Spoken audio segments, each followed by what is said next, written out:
अस्सलामुअलैकुम दोस्तों, आपका राज न्यूज़ में बहुत बहुत स्वागत है। दोस्तों, आज की वीडियो में हम कुवैत की कुछ अहम तरीन खबरें जो हैं वो आप दोस्तों के साथ शेयर करने वाले हैं। तो अगर आप कुवैत के अंदर रहते हैं और कुवैत के हालात से बाखबर रहना चाहते हैं तो इस वीडियो को आप शुरू से लेकर आखिर तक जरूर देखें। दोस्तों, वीडियो पसंद आए तो लाइक और शेयर जरूर करें।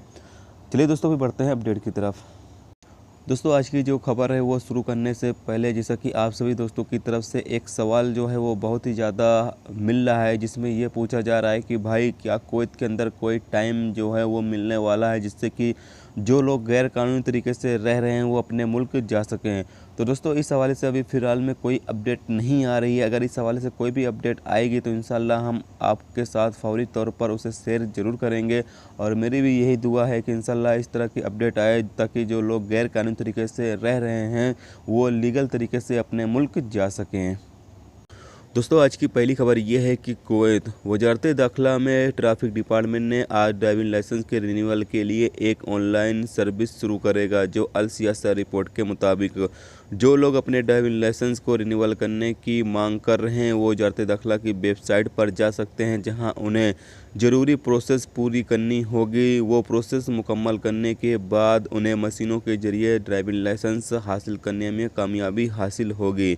ये ड्राइविंग लाइसेंस की जो मशीनें हैं ये अलग अलग जगहों पर लगाई गई हैं। तो आप सभी दोस्तों को बता चलें कि ये कहाँ कहाँ पर लगाई गई हैं। ये सोक एरिया में लगाई गई हैं, एन्यूज मॉल में लगाई गई हैं, फ़ाहिल एरिया में लगाई गई हैं, अलकात मॉल में लगाई गई हैं। तो इन तमाम जगहों पर ये मशीनें जो है वो लगाई जा चुकी हैं। अगर आप ड्राइविंग लाइसेंस रिन्यूअल करवाने के ख्वाहिशमंद हैं तो आप इन मशीनों के ज़रिए से वजारत दाखिला की वेबसाइट पर जाकर जो ज़रूरी प्रोसेस है वो मुकम्मल करने के बाद आप ड्राइविंग लाइसेंस जो है मशीनों के ज़रिए हासिल कर सकेंगे ऑनलाइन। तो अब आपको इसके लिए जो है ट्रैफिक डिपार्टमेंट जाने की ज़रूरत नहीं पड़ेगी। इन मशीनों के ज़रिए भी आप ड्राइविंग लाइसेंस जो है वो रिन्यूअल करवा सकेंगे। दोस्तों, अगली खबर यह है कि कुवैत में एक इंडियन शख्स ने सवा अल सलेम में अपने घर के अंदर रस्सी से फंदा लगाकर खुदकुशी कर ली। इन दिनों दोस्तों इस हवाले से बहुत ही ज़्यादा न्यूज़ आ रही है कि लोग जो हैं वो बहुत ही ज़्यादा खुदकुशी कर रहे हैं। जैसा कि आप सभी दोस्त देख रहे होंगे कि हफ्ते में एक दो न्यूज़ जो है इस तरह की शेयर करता हूं, जो कि इंडियन शहरी हो गए या बांग्लादेशी हो गए या नेपाली हो गए, इस तरह के अफराद जो हैं वो खुदकुशी कर रहे हैं। इसकी वजह नहीं बताई जाती है, लेकिन इसकी कुछ ना कुछ वजह ज़रूर होती होगी जिसकी वजह से ये खुदकुशी करते हैं। लेकिन वजह यहाँ पर नहीं बताई जाती, बस ये बताया जाता है कि ये लोगों ने खुदकुशी की है। मेरी तो बस यही इतनी ही दुआ है कि अल्लाह हर इंसान की जान और माल की हिफाजत करे।